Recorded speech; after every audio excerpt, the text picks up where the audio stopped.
Hai semuanya, Assalamualaikum. Welcome back to Miss Satu Channel lagi nih. Oke, are you still with me? Good. Let's study. Today we still discuss about how to do TOEFL test. Okay? See the whiteboard. TOEFL structure and written expression. Analisis transformasi kalimat aktif ke pasif.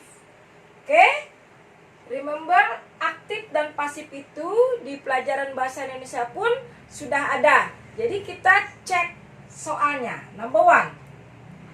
I was inviting to dinner by Miss Hopkins. Full stop. Di sini A, B, C, D. E-nya posisinya sebagai subjek, tepat. Kemudian to be-nya was, bisa. Kemudian inviting, mengundang. Lalu to sebagai preposition dinnernya di sini pas. By sebagai preposition juga pas. Jadi kita lihat jika kita ingin menelaah atau menganalisis kalimat aktif ke pasif, itu rumusnya adalah, kita perhatikan dulu ya, pay attention structure-nya. For example, aktifnya posisinya subjek yaitu Tommy. Kemudian Tommy opens the door.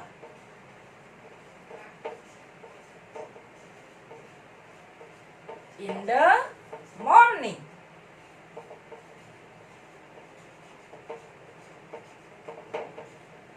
Full stop. Di sini kita lihat aktifnya Tommy sebagai subjek, ya. Kemudian opens-nya di sini sebagai verb pertama, ya. Jadi otomatis dia masuknya ke simple present tense. Terlebih keterangan waktunya adalah in the morning. At verb of time-nya in the morning.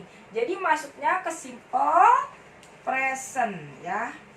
Perhatikan baik-baik, simple present tense, ya. Oke, ini aktifnya. Nah, jika ini objeknya ya, objeknya dari the door sampai in the morning, ya. The door-nya itu kata benda, in the morning-nya keterangan waktu. Nah, if you want to change active to passive and then the position of object, pindah atau move into subject. Jadi posisi objeknya ini kalau kita ingin membuat pasif di present ya, simple present tense, gini ya. Nah, dia berubah menjadi posisinya sebagai subjek, yaitu the door. Lalu plus setelah subjek apa rumusnya kalau di aktif pasif? Di pasifnya adalah to be. Dan karena di sini dia masuknya ke simple present tense, maka to be-nya adalah the door itu kan it. Dia menjadi is. The door is, kemudian verb 3. Open it. Di aktifnya dia masuk ke verb pertama. Jika dijadikan pasif, rumusnya harus verb 3. Ini to be-nya. Lalu objeknya apa? By Tommy.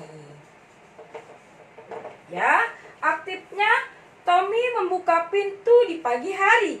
Kemudian pindah ke pasif, yang the door-nya ini menjadi subjek, yaitu the door is opened by Tommy. Jadi rumusnya subjek, kemudian to be-nya tergantung tenses ya. If the tenses is simple present, maka to be-nya is MR. Kalau simple past tense was sama were. Kemudian verb-nya sama, verb 3. Oke? Jadi kita lihat ya, I was inviting. Automatically this one is wrong, ya. Maka kita harus mengganti dengan verb ketiganya apa? Invited. Ini verb 3. Oke? Understand? Berarti dia to be-nya masuk ke simple past tense. Simple past tense to be. Jadi ingat, rumus untuk mengubah dari aktif ke pasif adalah subjek, kemudian to to be. To be-nya it depend on the simple present, past tense, or future, right? Kemudian verb-nya tetap ketiga. Oke, understand ya? Kemudian next, number 2. Lazy, the most coolie, has always been played by a male dog. Ya, jadi lazy itu adalah kucing atau kucing yang terkenal ya. Lalu sudah selalu dipermainkan oleh anjing laki-laki, seekor anjing laki-laki. Nah, di sini jika simple present perfect tense, kita ambil rumusnya di sini aja ya. Simple present perfect tense ya. Itu rumus dari pasifnya adalah subjek kemudian to be. To be-nya itu has atau have lalu ditambah been. Jangan lupa ya, tetap verb-nya ketiga. Jadi remember, kalau simple present tense rumusnya adalah subject, to be-nya is, kemudian am atau are. Lalu verb-nya sama, verb 3 ya. Lalu kalau simple past tense, subject, to be-nya was sama were. Was sama were. Oke, kemudian verb-nya sama, verb 3. Nah, di number 2 ini dia masuknya ke simple present perfect tense. Maka yang salah di sini, dia bukan be tetapi been. Oke, jadi lazy the most coolie has always been ya. Jadi this is wrong ya. Lalu kita ganti menjadi been. Ini plate-nya verb 3, jadi betul. Oke? Jadi yang wrong adalah yang C ya, harusnya been. Kemudian the last number 3. English class will be in touch by Mr. Bill. Oke? Berarti kalau kita lihat di sini ada will, dia masuknya simple future tense ya. Nah, rumus pasifnya gimana, Miss? Subjek tambah will atau shall, kemudian tambah be. Lalu verbnya tetap verb 3 ya. Jadi kita cek. Subjeknya English class ya, dia masuk ke subjek. Kemudian will-nya adalah daripada rumus. Kemudian being-nya di sini berarti yang salah ya. Lalu kita ganti, jika masih belajar kita ganti menjadi been. Tapi kalau sudah menghadapi tes TOEFL, langsung kita lihat aja subjeknya mana, kemudian to be-nya mana. Jika dia ada was berarti masuk ke past tense, langsung kita cari rumus past tense di pasif apa. Lalu jika kita lihat di sini number 2 ada has-nya, ada be-nya, kan nggak mungkin dua-duanya salah ya, pasti ada salah satu yang salah. Kita cek pasif itu kalau ada has sama be apa yang salah, berarti be-nya. Langsung kita ingat rumus been-nya, berarti be diganti dengan been. Kemudian number 3 kita lihat lagi, di sini ada will, otomatis masuk ke simple future. Future itu setelah will apa?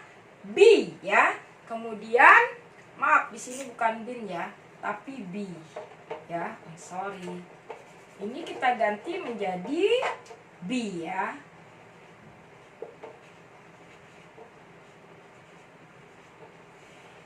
Ini rumusnya.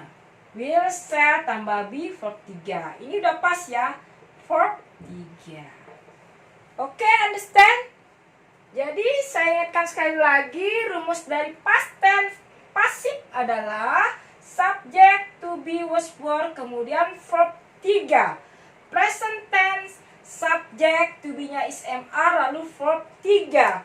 Kemudian future, subject, lalu ada will atau shall, kemudian ditambah be. Kemudian verb 3. And then present perfect, ada has, ada subject, lalu be-nya ini been, lalu verb 3. Oke? Masih ada banyak lagi tentang tenses yang masuk ke artik pasif ya. Oleh sebab itu, jangan lupa tonton terus channel Miss Ati lagi ya. And don't forget to subscribe, like, and share. Oke, terima kasih. Bye-bye. Assalamualaikum.